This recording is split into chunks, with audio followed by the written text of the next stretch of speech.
সারা বাংলাদেশে জুলাই আগস্টের বিপ্লব, এটাকে যে একটা ঘরের ভিতরে তুলে ধরা, নিঃসন্দেহে এটা একটা চমৎকার উদ্যোগ এবং আমাদের সবার এইটার সাথে সামিল হওয়ার প্রয়োজন।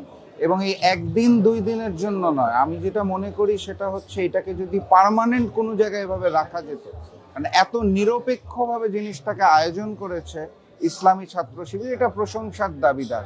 এটা শুধুমাত্র জামাত শিবির কেন্দ্রিক তাই নয়, পুরো আন্দোলনটাকে, বিপ্লবটাকে একসাথে তুলে আনার যে বিষয়টা, সেটা আমরা এখানে দেখতে পাচ্ছি। এবং আমি মনে করি এইটার মাধ্যমে আমাদেরও একটা ফিল্টারিং হওয়া উচিত। এই যে জনগণের যে ধারণা, একটা ভুল ধারণা আছে শিবির সম্পর্কে গণমাধ্যমের অপপ্রচারের কারণে, এখানে এসে সবার দেখা উচিত যে শিবিরও নিরপেক্ষ। এবং সবাই যখন ক্ষমতায় যাওয়ার জন্য ব্যস্ত হয়ে যাচ্ছে, সেই সময় শিবির বিপ্লবটাকে তুলে আনছে।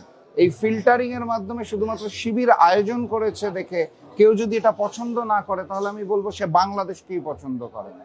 অতএব সবাইকে আমি আহ্বান জানাই এই চিত্র প্রদর্শনী এসে দেখার জন্য।